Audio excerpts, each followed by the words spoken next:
Puis là, tu répètes encore. Vite, rentre. Ouais. Puis là, logiquement, on finit avec ça. Comme une fois qu'on se tourne vers toi, vers la porte, bijou, on s'en va dedans. Scénariser de la réalité virtuelle, c'est vraiment différent parce qu'évidemment, quand tu fais de la dramatique normale, cinématographique, télévisuelle, tu te concentres juste sur ce qui est devant la caméra, alors que là, quand tu scénarises du 360, évidemment, il faut que tu penses à toute l'action au complet autour de la caméra. Puis, quand tu l'écris à ce moment-là, il faut que tu précises où est l'action dans ton 360 pour que les gens puissent se faire une tête de comment ça se passe, que les comédiens comprennent un peu mieux leur déplacement. Viens m'aider.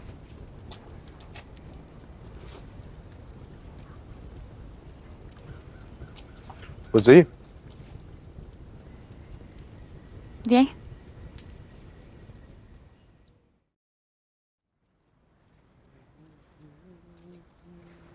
On voulait s'assurer que le projet était quand même un peu interactif. Donc, notre personnage de William, qui est en fait l'utilisateur, ne se promène peut-être pas comme tel dans l'espace, c'est-à-dire ne se déplace pas, mais on s'est assuré que les autres personnages interagissaient toujours avec lui et nous appelaient à la prochaine scène. Donc, il n'y a pas nécessairement un choix comme si c'était un jeu vidéo, sauf que quand on est dirigé vers une action spécifique dans la scène et on se concentre sur cette action-là, c'est cette action-là qui nous fait sauter dans la prochaine scène. Savi! Savi!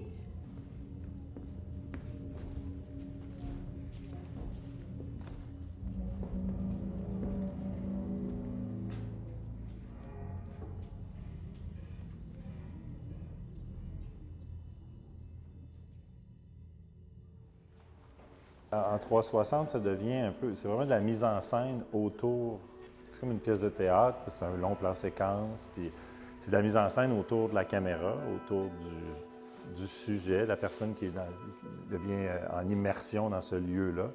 Donc autour, on fait une mise en scène pour que ça soit intéressant, que ça parte d'un côté, que ça aille de l'autre côté, parce qu'il n'y a pas de coupure de montage, on est dans le lieu, il faut rendre tout ce qu'il y a autour pertinent, intéressant, vivant, qu'on a l'impression, comme spectateur, d'être impliqué dans cet espace-là qu'on habite, comme les gens qui sont autour, comme les acteurs qui sont autour de nous.